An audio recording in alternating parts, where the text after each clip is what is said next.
असाच प्रकार यवतमाळ जिल्ह्यातल्या राळेगाव तालुक्यातल्या झाडगाव येथील गजानन ब्राह्मणवाडे यांच्यासोबतही घडलाय।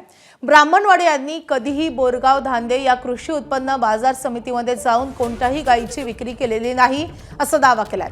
तरीही त्यांच्या नावाचा वापर करत 40,000 रुपये देऊन गाय खरेदी केल्याची पशुसंवर्धन विभागाची पावती आहे।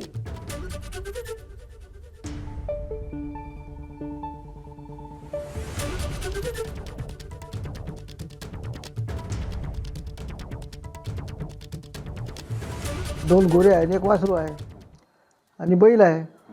तर आम्ही ते कधीच विकत नाही आणि कुठे विक्री करून देत नाही। आम्ही समजा आमच्याजवळ भाकड जनावर झाली आम्ही खटेश्वरच्या गोरक्षणाला नेऊन देतो।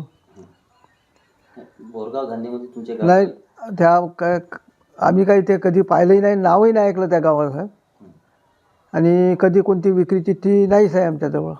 म्हणजे कोणाला जनावरच नाही विकलं, विक्रीचे काय बोरगाव हे माहीत नाही मला। कधी त्या गावात वगैरे कधी जाणं आलं गायची विक्री जनावरांची विक्री?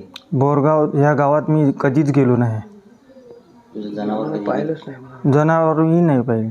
घरचं जनावर वगैरे कधी विक्री कोणाला केली? नाही, घरची जनावरं कोणालाच विकत नाही। काय करतो त्या जनावरांचं? शेतीमध्ये आहे आणि गौरक्षणला देतो आम्ही। एबीपी माझा, उघडा डोळे बघा नीट।